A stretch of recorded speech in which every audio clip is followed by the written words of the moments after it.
Appointment of auditors of a company.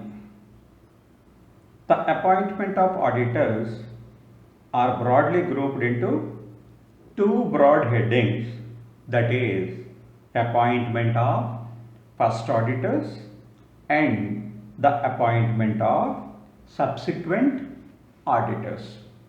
Let us check up one by one. Appointment of first auditors. While considering the appointment of an auditor, the companies are broadly grouped into two categories. One is government companies and any other company other than government company. Therefore, for the appointment purposes alone, companies are categorized into two categories. Let us check up one by one. As we discussed, the appointment of first auditor in case of company other than a government company. And thus too, the appointment is first auditor. The appointment of first auditor of a company should be appointed by the board of directors within 30 days from the date of registration of the company. In case if the board fails to appoint the board of directors within this 30 days, it shall inform the members of the company. Then the members of the company shall within 90 days appoint the first auditor at an extraordinary general meeting, and they will appoint the auditor.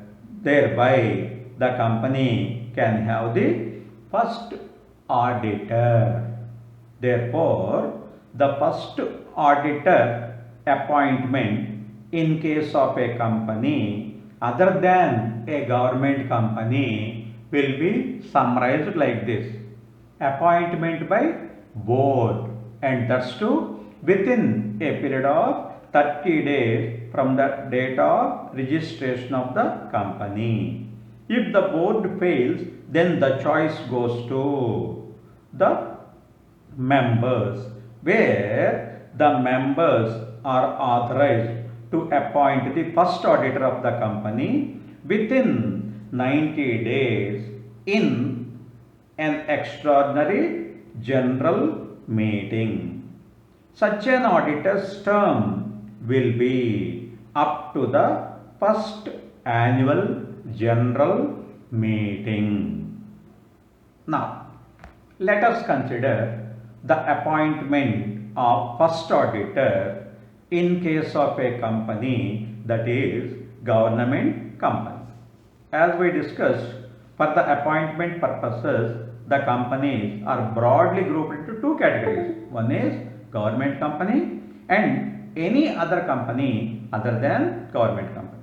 Now let us consider the appointment of auditor for a government company, and that's to first auditor. The first auditor shall be appointed by the Controller and the Auditor General of India within 60 days from the date of registration of the company. Therefore, in case of company, the appointing authority especially is Controller and Auditor General. And thus too, the first auditor appointment should be within a period of 60 days from the date of incorporation or registration of government company. Suppose the Controller and Auditor General of India fails to appoint the first auditor within the said 60 days, then the choice goes to the board of directors of the company, who shall within next 30 days appoint the first auditor. Here, interestingly, there may be a failure even on the board of directors to appoint the first auditor within the next 30 days. They have to inform the members of the company who shall appoint such auditor within 60 days at an extraordinary general meeting.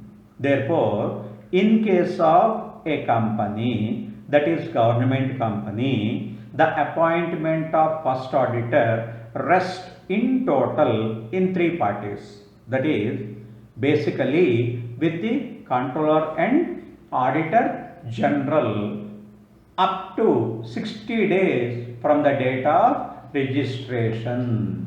In case of his failure, it goes to the board of directors. Even the board fails, then the choice goes to the members.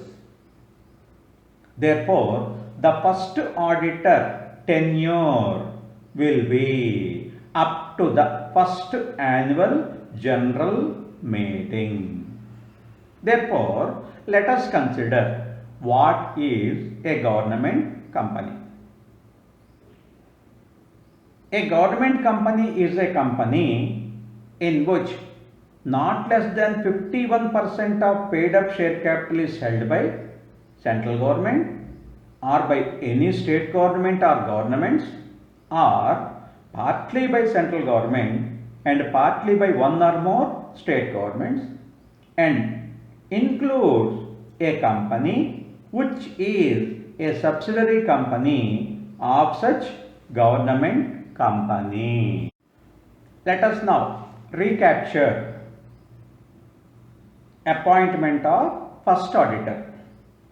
Appointment of first auditor, and that's too in a non-government company, rests with the board of directors up to 30 days from the date of registration. If the board fails, the choice goes to members, where they have to appoint the first auditor within 90 days at an extraordinary general meeting.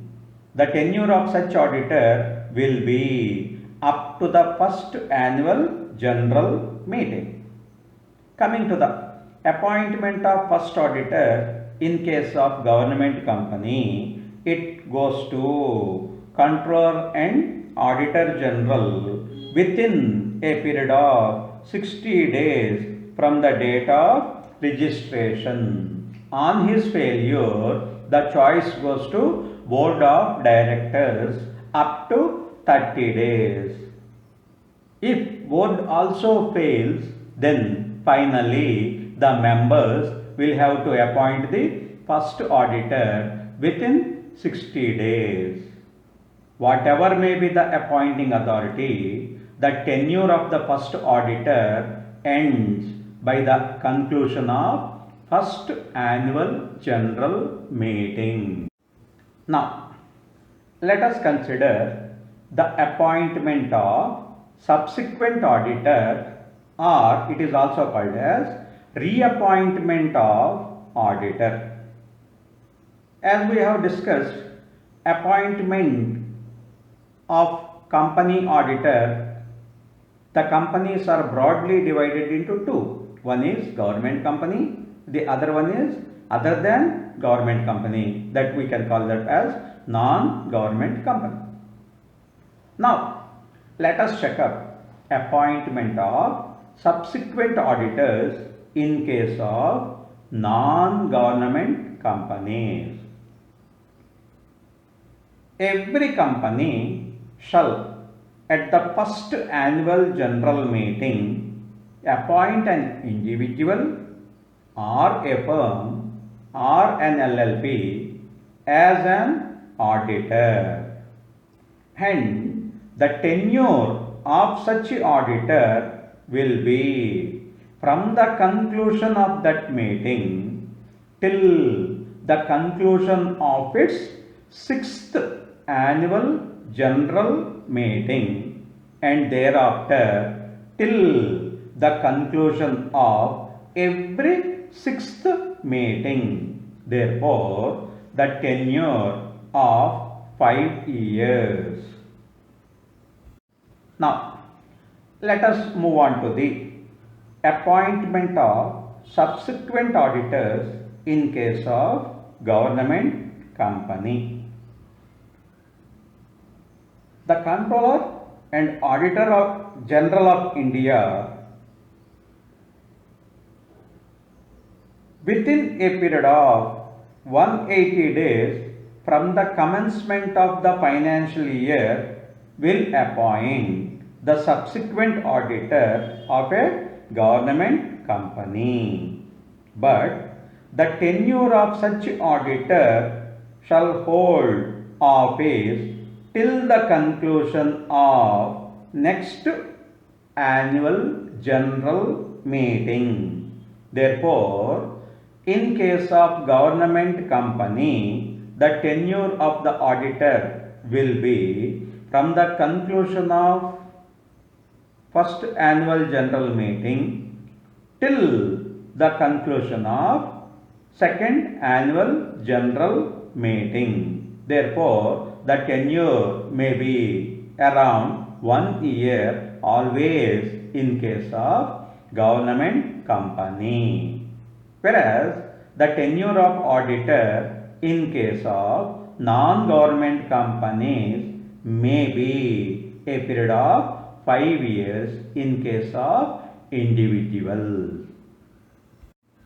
Now let us consider how a casual vacancy of an auditor will be filled.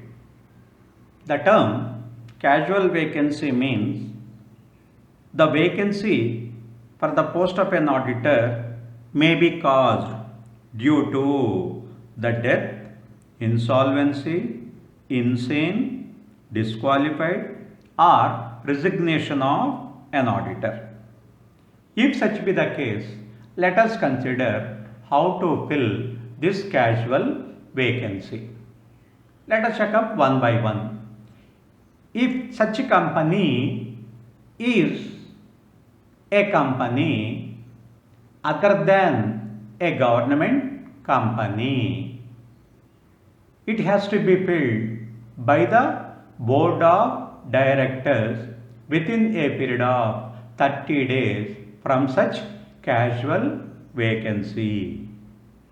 Assume that there is a peculiar status when the vacancy arises due to resignation of an auditor.